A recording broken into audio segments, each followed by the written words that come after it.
So today we have two very different readings, two very different explanations of what it was like to receive the Holy Spirit. One of them feels like some kind of apocalyptic drama, and the other feels more like Hallmark. In Acts, we have this dramatic, impassioned fire that comes down but does not consume, and then this chaos of all these different languages being heard and received at once, and it draws in the entire community. And then we have John. Now, John's doesn't happen 50 days later. It happens the day of the resurrection, and it happens all in this quiet room. The disciples are scared. Their lives has been flipped upside down. They have not yet seen the risen Lord. They don't know what to make of this idea that the ladies tell them this morning that the tomb was empty. They're filled with fear. They're filled with grief. They're filled with uncertainty. And Jesus pops up in the middle of the room and says, "Peace be with you," and then breathes in this intimate way the Holy Spirit into them. I joke, I say, I hope Jesus didn't have fish or garlic earlier that day. And then Jesus gives these words about being able to forgive and release. To me, these two different tellings of Pentecost, of receiving of the Spirit, the first is kind of what it looks like in its grand picture, and the second is how do we actually make it work? What are the mechanics of it? In Acts, it's this idea of there is this unity in the midst of diversity, that this new way of being is meant to spread throughout the entire world, that it's not just for a small group of people. And that is why you have these instructions given in all of these different languages, so that they can go back out to their families, spread abroad, and tell them the good news of Jesus. But then we have, well, how do you make that work? For we all know that being with others is not always easy. And this early church really wanted to be with one another. We hear in Acts about how they do life together, that the early church is not simply about coming together once a week to worship God, but to come together throughout the week, to break bread together, to pray together, to hold all things in common. That sounds lovely until you think, well, that involves other human beings. And then you add people of different cultures, of different languages, of different ways of doing things, and you know it's not going to be easy. And that's where John's gospel comes into play. First, Jesus says not once, but twice, "Peace be with you." And I don't think it's just simply that they're filled with anxiety and fear and uncertainty, and so Jesus is helping them to take a deep breath and regulate. I think there is more to it. Jesus is saying, receive this peace so that you can be people of peace, so that you can make peace. And when we talk about peace here, we're not just talking about an absence of conflict. We're talking about this idea of shalom, which is this idea of that there is prosperity for all people, that there is this attempt for all people to have a good and healthy and full life now. That is what shalom means. Not just an absence of war, but of true well-being and a fullness of life. And so when Jesus says peace and breathes in that peace, he is doing the things that make for peace in that moment. And of course, we can't do it alone. We humans are awful at making peace. But that's why we get the Holy Spirit. That's why. So we can do what it takes to make for peace. And then to go further, Jesus says, if you forgive the sins of any, they are forgiven. If you retain the sins of any, they are retained. Now, what's interesting here is there's two clauses.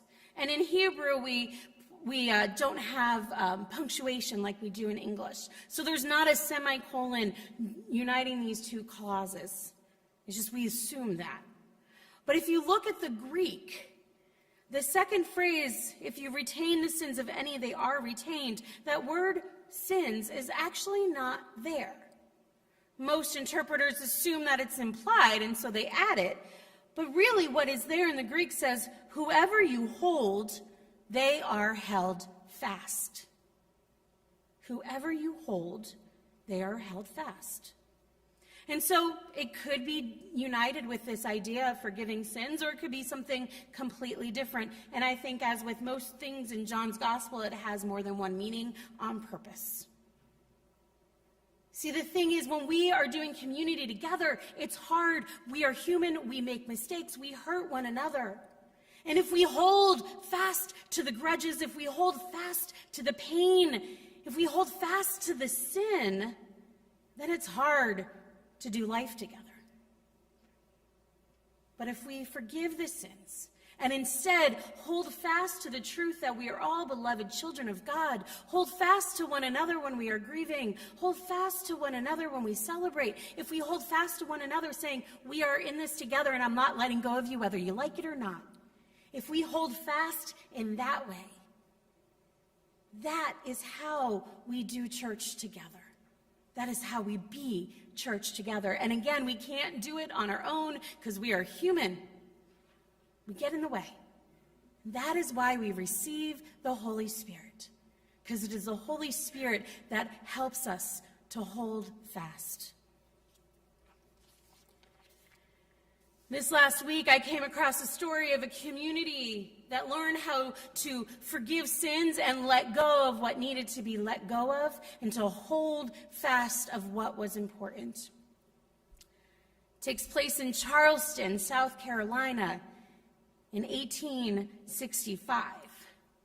So in February 1865, the mayor of Charleston waved his white flag to the Union soldiers, surrendered the city.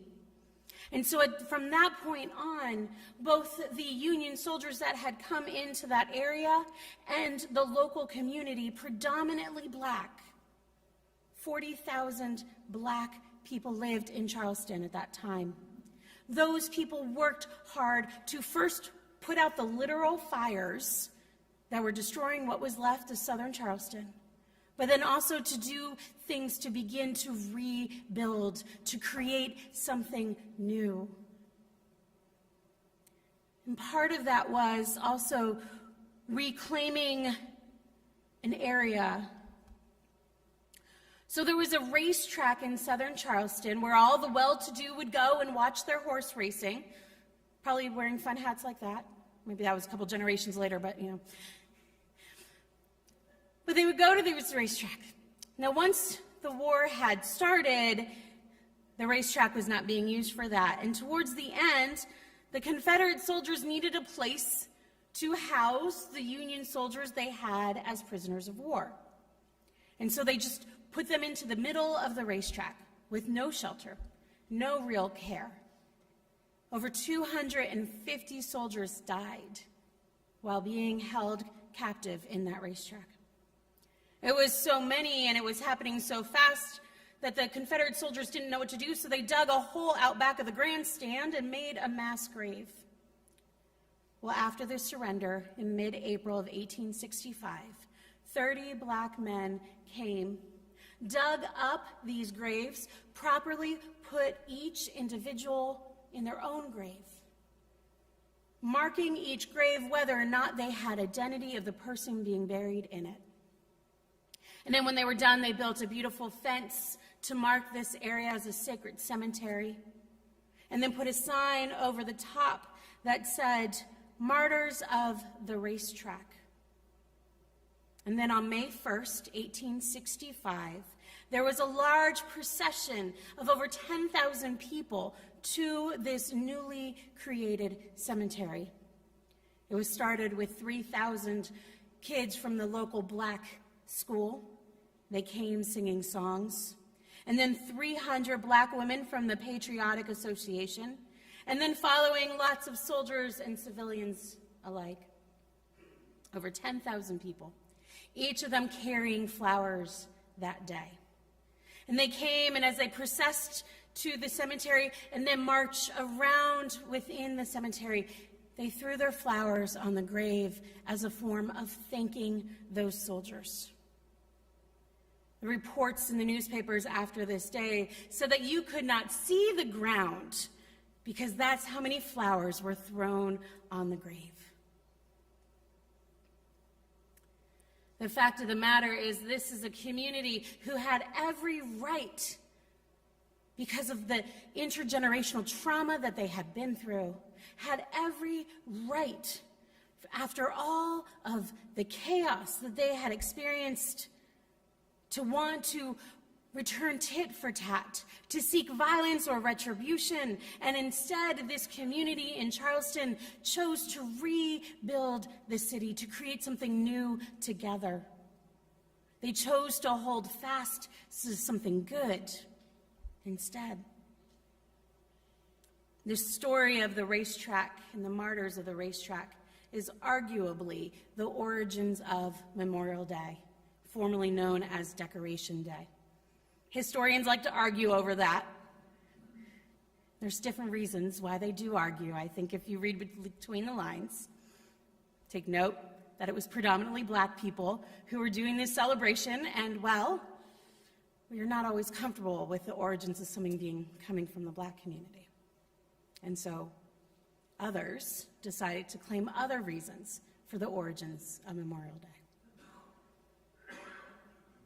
As we approach Memorial Day again this year, it is this day to remember those who have sacrificed their lives so that others could live.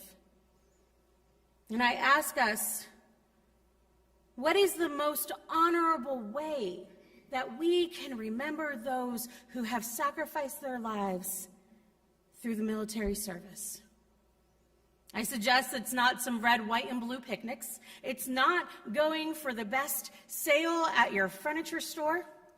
It's not showing off how patriotic you are in your clothing. No offense to those that are wearing any patriotism today, promise. It's not a day of celebration. It is a day of remembrance, a day to remember those who have sacrificed their lives. And how do we do that?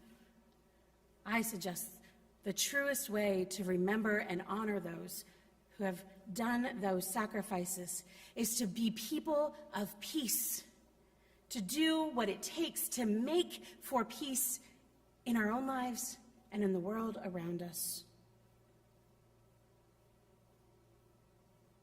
To breathe in that peace, to become that peace, and to be the peace for the world.